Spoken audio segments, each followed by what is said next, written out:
Welcome to the third review of the evening, and we're doing something a bit different, mainly because the game we were slated to review this week, Steam Prison, is on an indefinite hiatus due to a game-breaking bug that is currently in being. I'm trying to remember. They're aware of the problem. They're trying to fix it. Just no ETA on that. Indeed. You know that the game review has not been canceled, but it's a really inconsistent bug as well. Like, I cannot access the Steam Prison, but Twilight can, and the rest of the crew haven't tried that yet. So we've had this happen before with other games. So as soon as that gets fixed, we will have that back on the docket. But in the meantime, since that got delayed, and since everything else is on the short side, if you haven't noticed, something had to fill the gap. And so Silver is here because this game was released not quite, but about 20 years ago. Now, according to the Wikipedia entry on Silver, it was initially released on August 31st, 1999 in North America. So a few months behind, but it's close enough for our purposes. And, what is Silver? Well, it's an action RPG that's borrowing a bit from Diablo, borrowing a bit from Final Fantasy VII, and is actually doing a lot of its own thing, especially for the time. Now, Silver is not exactly a very descriptive name. Like, in fact, Betty Fan was having trouble finding this name on Steam because, Silver... Hey, it definitely evokes one color very clearly. Also, possibly a hedgehog. I'm like... I will also say that Silver is not very silver-colored. You do get... also, it is not about hunting werewolves. You do get to fight a werewolf at one point, and Silver is involved. But that is really incidental to even what you're... he's literally like an obstacle in your way. Rather than anything remotely important. But Silver refers to the main villain, who is named Silver. Different from the hedgehog. Yeah. I'm like, well, Silver is a psychic, not a sorcerer. Like, and also not... This Silver is ostensibly human, but, surprise, surprise, he wants to conquer the world and bring on an age of apocalypse via, demon summoning. It's the kind of thing that evil wizards are expected to do. Yep. And, this story is told completely earnestly. Like, it's all straight, everyone speaks completely seriously. That there's no ironic musings. There's no fourth wall breaking. There's no twisting on the narrative. There's no postmodernism. Just straightforward fantasy majig. Yeah. Played completely straight. Yeah, because that's kind of what you did back in the day, more often than not. Like, getting creative, snarky, and so on and so forth was very much less of a thing back in 1999. Not a completely unknown thing because, like, Planescape Torment existed. But, we've already reviewed that one. Silver, very much straight-laced. I hesitate to use the word traditional fantasy, if only because this isn't really going for high fantasy, Tolkien-esque stuff. But it's not too far off the beaten path of like AD&D either. Take that as you will. And indeed, this game, if, if you've played Star Wars, you're going to see a lot of that in this plot as well. It's like, once again, some of the details have been twisted, but you're a young warrior, a farm boy named David, who must fight the evil wizard Silver. And I'm sure that it's like there is a passing resemblance to Luke Skywalker and Darth Vader, and or Emperor Palpatine, if you wish. Like the big difference here is Silver. His wife got murdered, so he wants, he decides to kidnap all the women in the land, because he's evil. Mm-hmm. Like I said, this game is very much operating on simple motives, very black and white. Silver is very obviously evil, who does very obviously evil things in the name of evil. I mean, he's pretty much a Saturday morning cartoon villain. Yeah, especially when you listen to him speak. And once again, that was the style at the time. And speaking of the style at the time, this game looks it. I'm like, once again, this is a 20-year-old game, so it's gonna age. And that being said, it's aging. It has aged worse than, say, Baldur's Gate or Fallout, because this isn't a completely 2D game. This is a game that's using fully polygonal models on top of a matte painting, or as we call them, pre-rendered backgrounds. Ooh, smells PlayStation 1/Super Nintendo-y. Yeah. Although in this case, this game was also released on the Dreamcast, so still of that age and era. Actually, I guess the Super Nintendo mostly didn't really have mix those two things. So PlayStation/N64. Yeah, it's like this here. This is going to invoke thoughts of Final Fantasy VII, Resident Evil, a few areas in Ocarina of Time, and so on. A lot of games from this time period utilize this graphical style. It's why you can't really adjust settings here. Now, I will say the game seems to have been modernized for its re-releases, if only because, they seem to be properly, about as properly formatted for modern screens as you're going to get.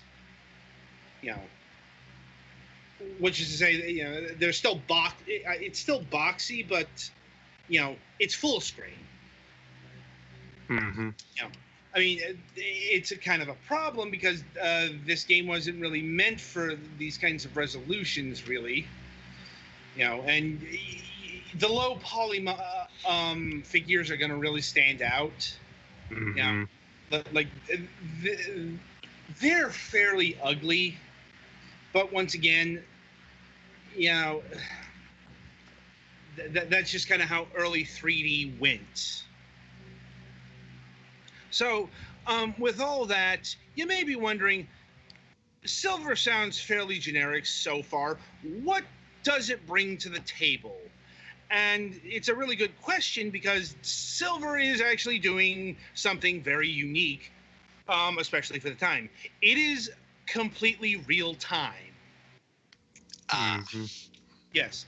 And this is a genre that often has menu time as a thing. Right. Indeed. Yeah, it's like, fully real-time action RPGs are still kind of a rarity today. Like, even modern-day JRPGs, you can still go into menus and shit. And, okay, and here's the thing. When I say fully real-time, I mean fully real-time. That means, if you want to heal, if you want to switch weapons, if you want to do fucking anything, you have to deal with enemies. Indeed. If they're on the screen. And this is it was a better idea in theory than in execution, if only because of the fucking interface.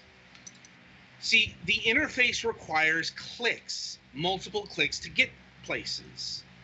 I'm willing to bet that this game, like, they were taking into account the Dreamcast controller from the beginning, even though apparently that came out about a year afterwards, because it's laid out in a radial dial, a very simple layout. But you have to click a button in order to get the menu onto the screen. Then you have to get to where you want, and then you have to get to. You might have to click another menu, and then you have to click on the thing you want to switch to. There's no quick switching from what I could see, or if there was, it wasn't outlaid. Like, this game really doesn't tell you what your controls are, other than a few things. Yeah. Yeah. And the other thing that it really brings to the table is its combat. Once again, not only is its combat fully real-time, but it's got a very rudimentary approximation of motion control. That is to say, the how you move the mouse will dictate your swings. For example, if you just mash the button, you're just going to do short swings. But if you pull up and you hold down control, you'll do a lunge. If you do down control and down, you'll do a rotation, so you can face another opponent. You also get more elaborate moves later on in the game. The problem is, I don't think they ever told me how to do them. Yeah, they never really explained that, and I had trouble getting those to work. Yeah, and really, that's kind of this game's biggest fucking problem: conveyance issues. Yeah. It's like, especially since it's using pre-rendered backgrounds as its overworld, as its main graphical thing. It's kind of hard sometimes to tell where you're supposed to go. You're not exactly sure what is the entrance and what is not at points. It will happen. This has happened to me in other games too. Looking at some adventure games, and I'm like, oh, so that's where I was supposed to go. How the fuck was I supposed to know I could exit Dennis? Pretty much. I'm like, and the combat is further augmented by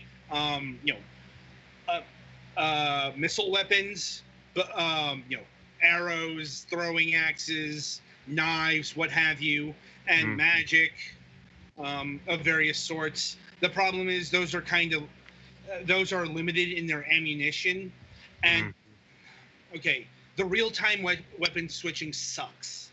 It does. It's like, it's why I really didn't, like, unless I needed to, and there are points where you, like, in the sewer level, I needed to bring an archer with me because there were bowmen there. I'm not sure, there were rat bowmen, so outside of that, it was just better to keep a sword and a shield. Also worth noting, you block in real time as well. You have to hit the block button in order to block. Also, your shields have degradation on them. Yep. So if you block too much, your shield's gonna break. I'm like, and if you don't have a shield, if you hit the block button, you will do a back button. You'll back up. And once again, all this stuff is a nice idea, but its execution was kind of lacking, if only because I found the most effective strategy just tank hits and fucking wail on people. Pretty much what I did. I'm like, it's especially fun when you get the weapons that deal massive damage, like the Warhammer. Like, it's like, just start hitting on people, and, afterwards I just eat some cheese or whatever. Now, as far as experience goes, there really isn't an experience system per se. You do level up, but you get levels by beating bosses, either mid bosses or end bosses.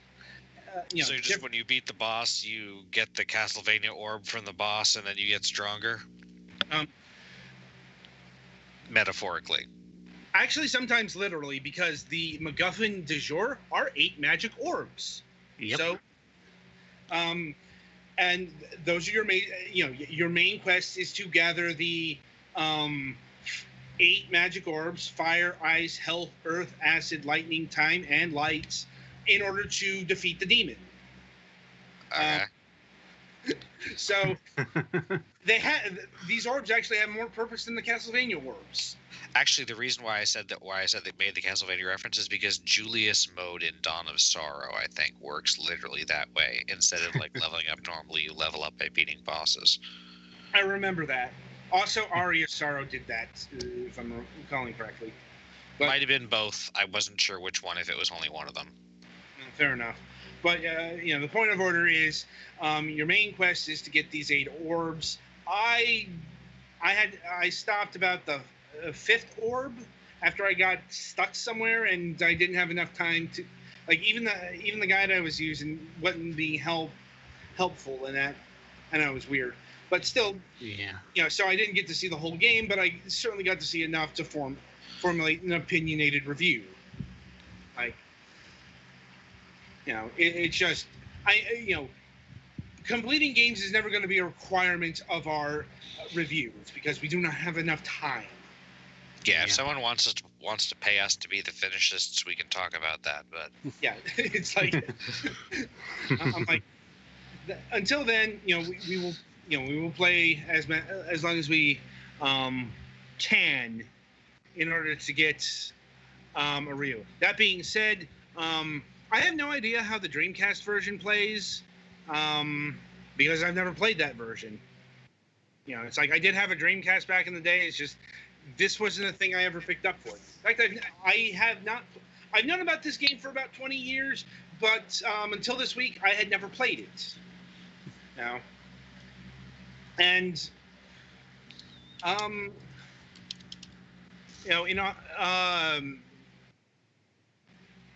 I guess my overall thoughts are Silver is both an underrated RPG, but I can also see why it hasn't kept pace with, say, some of the games that get mentioned in the first breath of the golden age of RPGs, be it console or computer. It's like why this game isn't quite up there with, say, Fallout or Chrono Cross, what have you. Mm-hmm. Because, quite frankly, it's doing a lot of unique things, especially for 1999. It's just some of the execution's off, but more to the point, this game is really, really thin in terms of what you would expect from an RPG by this point. If I'm being honest, this is not far off from the earlier Ultima games or Wizardry games or Dragon Quest games in terms of like plot, characters, and what have you. Especially, like you said, it came out in 1999. Keep in mind, it's also doing the console JRPG thing of giving you a character instead of having you make a character. Yeah, you said this came out in 99, right? Yes. That was an unusual choice for a Western developed RPG. Because I mean, especially look at what's coming out of Japan in like PS2 era. Hell, Kingdom Hearts 3 came out like 3 years, or 3.2 came out like 3 years later, and Kingdom Hearts 1. Numbers are hard. Yeah, but once again. And going back to what we called CRPGs, Western RPG scene, once again, Baldur's Gate, all of the Infinity Engine games are coming out around this time. The Fallout games. It's considered to be the golden age of RPGs for a reason. I mean, it wasn't all salad days because we had to deal with the latter day Ultima titles, for example, and the less said about them, the better. Or you can just watch the Spoony reviews on those. Indeed. And I'd say Silver falls strictly in the second tier. You know, really solid game, really unique game. I get the feeling that if this game had a few sequels, it would have really ironed things out. But given the story that's outlined here, it really does seem like a one and done. Because, look, it is a hero goes, saves the princess, and kills the dragon story. It's not getting around that, and it's not even really trussing it up much. Yeah, it doesn't really try to explore much beyond its rather simple story. Yeah, I'm like, David doesn't have much character. I mean, your compatriots don't have that much character. I mean, there are side quests, but I just keep coming back to how thin this game is for the era. Indeed. And that is a consideration. And another consideration is your definition of role playing, because there are people, not so much these days, but once again, going back to the divide of '99, like if you played console role-playing games, you probably didn't play the Western stuff, and vice versa, because they were so different in their ideas, philosophies, and just everything at that point. Yeah, if you put a pre-made character in a CRPG in this era, you were looking to get your ass kicked. Yeah. More often than not, but once again, Silver, I don't think met with too much resistance or whatever. Like, the game sold 400,000 copies, according to Wikipedia. Not sure what the split is between PC and Dreamcast. But still, for a CRPG, that's not bad. No, I mean, it's not amazing for the era. I mean, this is still the period, like Baldur's Gate sold 2 million copies. Yeah. Just to show you an example, but that's a fair amount for something that's didn't have a lot of hype behind it, didn't have a lot of not really a lot of hype, all that much backing. Pretty neat as well. Yeah. It's like the initial release came from Infogrames.